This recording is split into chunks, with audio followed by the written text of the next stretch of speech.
Congressman Ron Estes of Kansas. I'll start with you, Senator Santorum. We know that D.C. has been a focus for President Trump with the National Guard. Even just yesterday, the Army reportedly extended orders for them to remain in D.C. through November the 30th. But this, as the AG, filed a lawsuit as well, saying it's not lawful.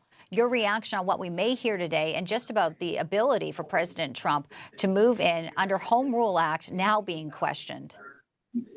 Well, I don't think there's any question in a federal district, which is what the District of Columbia is, that the federal government has authority to keep it safe. The government, the seat of government, is located there, and you can't rely solely on localities which may be hostile, as you see, to the leaders of our country, to protect them. And so, while there are, protection from Secret Service and Capitol Police, you have people who live in the district, not just work in those particular places. And I think it's absolutely within the authority of the president to do so. And it just shows you how radical these folks are. They simply don't care about protecting their citizens. And this has just the amazing transformation of the Democratic Party from what used to be. I mean, Joe Biden, Bill Clinton, back when I was, just getting involved in politics, were the law and order folks. We passed crime bills. We did all sorts of things that were bipartisan, in many cases led by Democrats.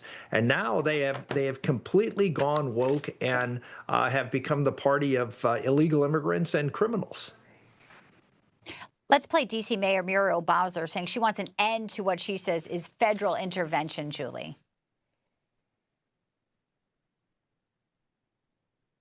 The emergency ends on September 10th. The only way it can be extended legally is by the Congress. So I want the message to be clear to the Congress. We have a framework to request or use federal resources in our city. We don't need a presidential emergency. But it's been bringing down crime. It seems like such a losing message, and we don't know when or if. It sounds like Chicago could be the next city getting some National Guard troops, Julie. She's defending crime in her own city. It makes no sense. As someone who is in the district quite a bit, I've appreciated the streets not only being safer, but being cleaner. I mean, you can now go to Union Station without having to watch over your shoulder and have a quick exit plan if you have to get out of there. The results speak for themselves. Crime is down. I think there was like almost 700 bags of trash hauled out of D.C. I read somewhere that there were 5 truckloads of plant waste disposed of. What is that about? But the results speak for themselves. This is what President Trump ran on, making America safe. And those in D.C., if you go out and talk to any average person on the streets of D.C., they are grateful to be able to walk down the streets without fearing for their life. Let's talk about the tech titans. Quite a showing. The who's who gathering there at the White House yesterday. Some of the comments, Sam Altman, OpenAI CEO, President Trump, thank you for being such a pro-business, pro-innovation president. You just saw Zuckerberg there, questioned by our own Mike Carter. A really interesting soundbite there. But Zuckerberg says this is quite a group to get together.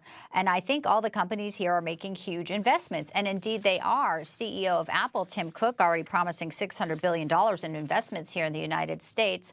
I want to step away right now. We're going to go to Jeanine Pirro as this news conference has just started. Stand by, panel.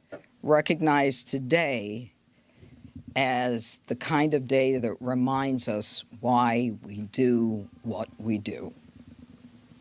So, welcome to the United States Attorney's Office. I'm United States Attorney Jeanine Pirro. Every day in America, we lose innocent victims to violent criminals who seek to impose their violence on others. There is no timing, there is no warning,